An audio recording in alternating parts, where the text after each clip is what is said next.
Well, hello Facebook, anybody who's cared to listen. So the target of today's video,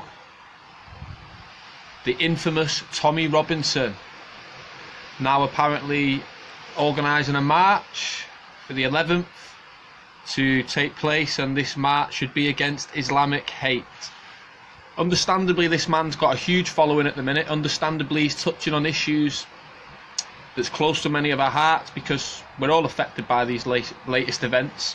But it would seem that many people are forgetting that this guy represents the far right, and it was a member of the far right who killed MP Joe Cox. Let us not forget. Not someone shouting Allahu Akbar or someone from ISIS, which was created and funded by Western intelligence agencies. So I'm going to keep this short and sweet, and the way I see it is this: the Manchester attack. He was known to the intelligence services. He travelled to Libya. He used to hang an ISIS flag outside of his window. He used to chant verses and incite people, try and incite hatred. His dad was a paid mercenary to overthrow Gaddafi, and when they failed initially in the 90s, his dad sought refuge, political asylum. Our country granted it to him. Then when the revolution kicked off again in 2012 and the NATO bombing and the overthrow of Gaddafi, his dad went over, so did that guy. So fundamentally, we were attacked by someone who we trained and funded his dad to overthrow, someone who was a dictator, a regime that supported terror. But it would seem that the very person who we paid and trained to overthrow the dictator, Gaddafi, well, his son has come back to then blow us up, and his son was allowed to travel to Libya, you know, and go to Syria. So the intelligence agencies have failed. Once again, this individual was known to the intelligence agencies. Nothing was done about it. Children were killed. We were attacked. This latest one in London, known to the intelligence agencies. Salman Abedi as well, from the Manchester attack. He was even kicked out of his local mosque. Reported by Muslims in his community to the intelligence agencies. Nothing happened. A bit like the London attack now. One of them was known to security services for trying to radicalise children. Nothing has happened. One of them was even on a documentary programme, The Jihadi Next Door, where he's walking around reciting hateful speech. You know, there's nothing Islamic about that, preaching the killing and slaughter of innocent individuals. There's nothing Islamic about that. They're not Muslims. They're hiding behind religion, you know, and people are falling for it. But my point is they were known to the intelligence services, the attackers of the London and Manchester. So the intelligence services have failed us. They were reported to the police by Muslims. So it's not that there's Islam hates us, it's that the establishment, for one reason or another, is allowing this to happen through their own failings. I myself and others would also argue that it's like the establishment's doing it on purpose. But you know, I guess that's a whole nother conversation. So why in the midst of these two attacks would Tommy Robinson be coercing everybody to come and basically gather in unity against Islamic hate? It's not so much Islamic hate, surely it's the failings of the establishment to protect us. People from within the Muslim community, the community that Tommy Robinson tries to vilify, they reported attackers from the London attack and the Manchester attack, but nothing was done. See, this man some of the stuff he talks about, it makes sense. I get why people want to listen to Muslims who've been convicted. He talks about crimes of people who are Muslim. What about all the white people? What about all the Christians? What about all the paedophiles in the regime within this country? He doesn't mention them. He doesn't mention any of them. He doesn't mention any of the failure of this government to basically investigate white people for child sexual crimes and sexual exploitation. But he'll happily sit there and tell us that, oh, Muslims have done this, Muslims have done that, because the guy's got a hidden agenda. There is evil people within every part of society, but we don't generalise that whole part. Many Muslims live in peace in this country. Many of them live with our way of life. They identify themselves as British Muslims. They don't all run around shouting death to white people, let's chop their heads off. That's not how it is, but this Tommy Robinson is portraying that image. He's playing on people's fears. It seems that people are forgetting the government's failings and just falling back to the fears. Well, it must be Muslims, it must be Muslim.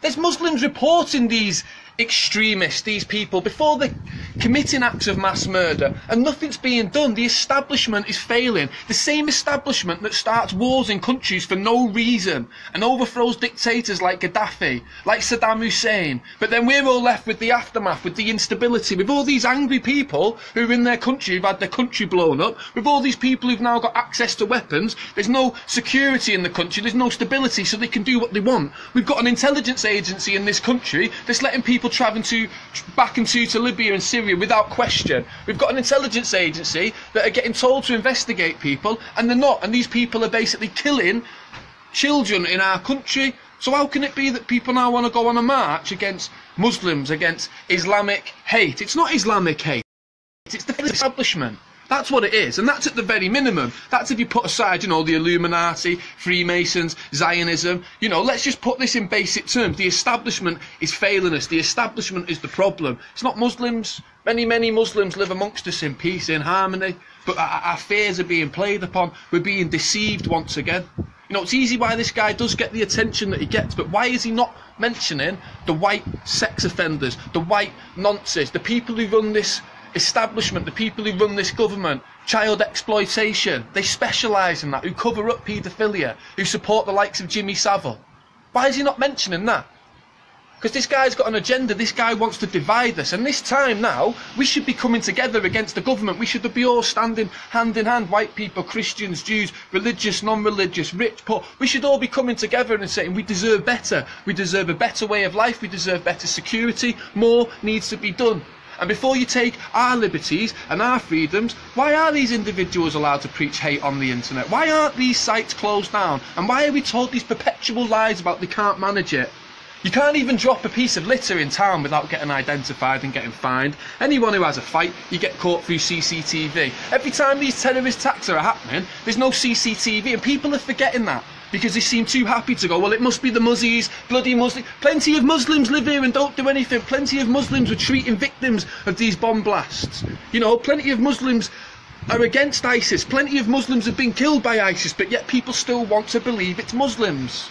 Who's training ISIS? Who's giving them the weapons? Who's letting them travel all around the world? Now we've got ISIS, you know, in almost every corner. They've swept across the globe more efficiently than any army. How could that possibly be? We need to start asking these questions, and fundamentally, without getting caught up into the opinions and the facts and the conspiracy, there's one basic principle amongst all this. It's the establishments that's failing us. It's the governments that are failing us. The same government that we pay money to with our taxes, the same government that we put into power to basically manage these affairs. They are failing systematically. They're destroying the infrastructure of this country. They're affecting all of us on many different levels. We're being left to live in fear. It's the government what's keeping this level of fear. It's not Muslims. And what this guy's going to do with this march is it's basically just going to be a majority of angry white people shouting racist slurs under the guise that Muslims are taking over. Anyone who stops us and goes against us, they're trying to stop our freedom of speech. If that guy had any decent bone in his body, what Tommy Robinson would be saying is, I deplore terrorists, I deplore people who want to kill other people in the name of any god for any reason whatsoever. But if you'll stand with me, I'll stand with you. So, despite my past and despite how I've been associated with the right, what I'm saying now is I accept people who live amongst us, other Muslims, people of other faiths, of other religions. And I'm not racist in any way. The people who want to live amongst us and the people who are against that, I'm with you. The people who I'm against are the people who want to commit the mass murders, and I'm also against the government because the government's failing us. This man's not saying that. This man's trying to generalise all Muslims. He's trying to cause hatred. He's trying to cause division. That's what's wrong with this country. There's loads of division. There's too many opinions floating around. There's too many little groups of this and little groups of that, and the number one thing is the government is failing us. The government is keeping us living in fear. The government facilitates these wars, not your everyday Joe in the middle of the street. We just have to deal with the aftermath of it all. We have to deal with basically people judging us on the actions of our government. Our government just basically declares, oh, we're going to go and invade there, you've got to go, and if you basically disagree with us, you're a terrorist sympathiser. It needs to stop. That's the type of thing we should be uniting against and rising up against. So what Tommy Robinson should be doing is encouraging everyone to come together with the mass following that he's got, and the public are looking to him for answers. I can't believe this guy has managed to get so much influence, and he's managed to come from so far from the right, and he's basically been used now to gather the thoughts and the minds of people in the middle who are starting to open up now, who are starting to ask questions, people who are sick to death of this happening because it shouldn't be happening. But it's the intelligence services that knew about these individuals. They were even allowed television programmes, the jihadi next door.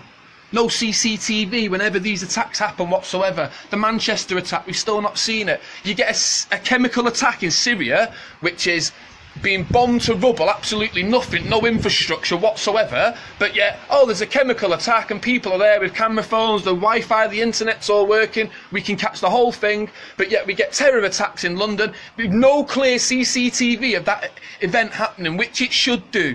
We get the Manchester attack, no clear CCTV of that happening. That's not a conspiracy, that's fact. That's fact. That's nothing to do with tinfoil hat. That's nothing to do with loving Muslims and hating Muslims. When are you going to realise that the whole Muslim card is used to divide us? Do you like them? Do you not like them? Our anger and our frustration should be focused towards the government. That's who's causing all this, that's who's failing us, that's who's arming these rebels, that's who's training these rebels, that's who's turning the cameras off, that is who is allowing people to basically come in and out from countries where we know there's instability, we know that there's ISIS there, we know that these individuals have even got links to radical sections of society, but they're allowed to... The failings are with the government. The hate and the fear is being spread by the government. They're the ones that allow these sites to come up. The government is the one that allows sites on Facebook of people basically encouraging child abuse, of people allowing it, of people glorifying it, of people talking in detail. And these groups get reported and nothing gets done about them. That's the world that we're living in. That's the government that allows that. The government is allowing these individuals space to basically spread this hate, to basically get into the minds of vulnerable individuals or people with mental health problems or people who are angry because their country's been blown up. They shouldn't be given this space. They shouldn't be giving programmes to jihadi next door. They shouldn't be allowed these channels. There shouldn't be bomb-making manuals on the internet that are so freely available. It should be a lot more harder. And people who are looking at these manuals, they should be tracked down.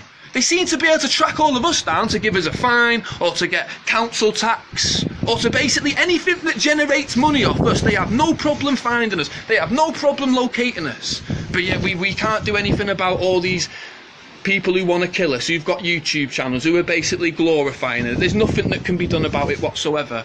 It's always our freedoms and our liberties that are basically told that we need to be taken or we need to lose or consider giving up, before it's the freedom and the liberties of the people that are against us.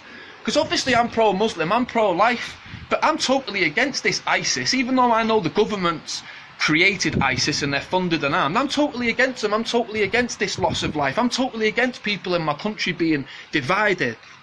My issue is with the extremists. My issue is the people that are trying to kill us. I don't excuse it. I don't allow it. And when I'm saying that it's no wonder people are being radicalised because our army's dropping bombs, I'm not saying what they have done is right. What I'm saying is I understand that through us in destroying these countries and creating so much instability, it creates an atmosphere. It creates a factor that's basically leading us to where we're at now. I'm acknowledging it. It's called common sense. Not just feeding into that instant ideology that it must be Muslims, it must be Muslims. Muslims are doing it because they hate us. We need to